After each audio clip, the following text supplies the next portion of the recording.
देखो steps in Canning में पहले मैंने यहाँ पे बताया कि फूड कैनिंग क्या होता है। ये होता है तुम्हारा हर्मेटिकली क्लोज्ड कंटेनर में, मतलब जब हम लोग फूड को थर्मल ट्रीटमेंट देते हैं एट इन हर्मेटिकली क्लोज कंटेनर। ठीक है, खत्म। उसके बाद आता है तुम्हारा स्टेप्स। पहला क्या आता है, फिलिंग इनटू कैन्स। ठीक है, फिलिंग में टाइप्स का मतलब मेथड्स ऑफ फिलिंग होता है, जैसे कि हैंड फिलिंग, हाथ से भरना, वॉल्यूमेट्रिक फिलिंग और gravimetric filling, tumbler filling and piston fillers. ठीक है, ऐसा मेथड होता है। और जो मेथड है इसको सिलेक्ट करने का तरीका किस बेसिस पे होता है, प्रोडक्ट के और साइज पे and the rate of production. ठीक है, now expelling air from the head space.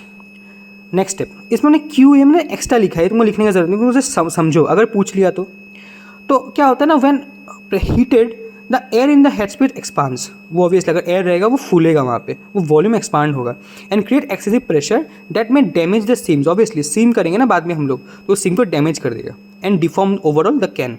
Okay, इस वजह से। अब ये कैसे करते हैं, ठीक है, ये जो एयर रिमूव करते हैं कैसे करते हैं, हॉट फीलिंग हो गया, थर्मल एग्जॉस्टिंग हो गया, स्टीम इंजेक्शन हो गया, मैकेनिकल वैक्यूम। इसके बारे में ना बहुत कुछ लिखा है बुक में, फॉर्मूला के साथ साथ मैंने जस्ट नाम लिखा है। ठीक है, हो गया।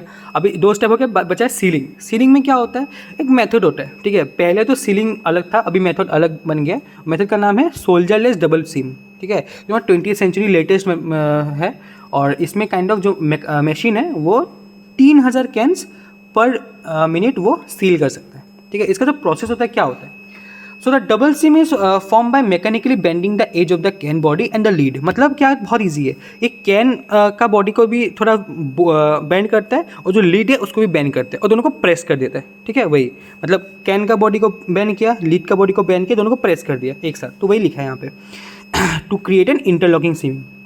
ठीक है, also a thin ring of PVC और rubber applied on the lid act as a gasket. और जो लीड के अराउंड एक लेयर ऑफ पीवीसी और रबर अप्लाई करते हैं तो कि गैस को फिर से घुसे ना हो, जो हम लोग मतलब एयर को रिमूव कर देंगे ना, वो बाद में घुसे ना। सिंपल। और जो एक ओवरऑल होता है, ये तुम्हारा मतलब लिखा है कि किस किस स्टेप में होता है, 2 स्टेप है। सिंपल। Now heat processing. देखो ये वाला स्टेप ना तुम इसमें घुसा भी सकता है, मतलब ऑब्वियसली में घुसाना है। और जो तुमको अलग से वहाँ पे हीट ट्रांसफर पूछा है ना, तो तुम देखो अगर घुसाना है ना, मतलब ये स्टेप मतलब स्टेप्स में, तो सिर्फ इतना लिख देना कि स्टेलाइजेशन इन हर्मेटिक कंटेनर्स बैच रिटॉर्ट में होता है, कंटिन्यूस में होता है जिसमें फ्लेम यूज होता है, एंड दैट पेस्टराइजेशन, इतना लिख के खत्म कर देना। पर जब तुमको हीट ट्रांसफर पूछे तब तुमको एक्स्ट्रा लिखना पड़ेगा। ठीक है, देखो कैसे, जो यहाँ पे स्टेलाइजेशन है, ये तुम्हारा जो प्रेशर वेसल होता है नोन एज ऑटोक्लेव, जो रेटोर्ट्स में होता है। ठीक है, तो यहाँ पे क्या होता है, हीटिंग मीडियम होता है, सैचुरेट स्टीम होता है। ठीक है, सो बैच रिटोर्ट्स में क्या होता है, देखो मैं तुमको बोलता हूँ। पहले तो वर्टिकल वेसल्स रहते हैं, ऐसे जो तुमने लैब में किया था, वर्टिकल वेसल्स रहते हैं जिसमें तुम्हारा हॉट वाटर एकदम फील्ड रहता है। ठीक है, और अलग से क्या करते हैं हम लोग, कैंस को क्या करते हैं हम लोग, बास्केट में जो क्रेट्स बोलते हैं उसमें फिल करते हैं। वो फिल करने के बाद में लिखा है that they are fed from the top. अब जो हॉट वाटर क्यों रखा है, वो जो फेड करेंगे ना, वो जब गिरेंगे टूट ना जाए। ठीक है, वो एक जो hot water that will act as a bed for them. ठीक है, तो वैसे करके देन क्या होगा, when the retort is full the vessel is close and steam is admitted.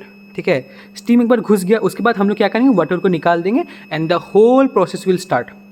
ठीक है, then after the heating in the cooling cycles are completed the cans are carried out by water through an opening at the bottom of the vessel. खत्म, इतने में तुम्हारा batch रिटोर्ट्स हो गया।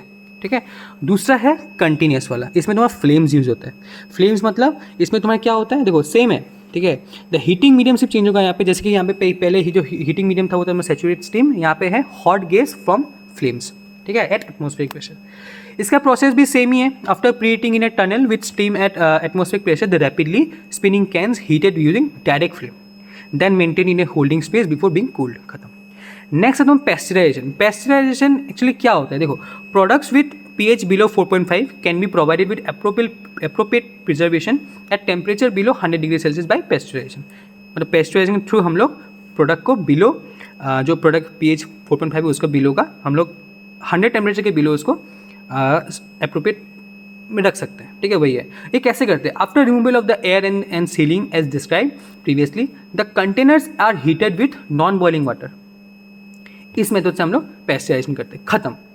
अब next जो एक पार्ट है क्वेश्चन में कि problem associated with this entire process of Canning क्या क्या होता है। माइक्रोबियल कंटेमिनेशन होने का चांसेस है, under and over cheese over process हो गया उसका भी चांसेस है। दूसरा है सील फेलियर हो गया। तो मेटल कोरेशन होने का भी चांसेस है, क्रॉस कंटेमिनेशन के चांसेस है, वगैरह वगैरह। तो वही।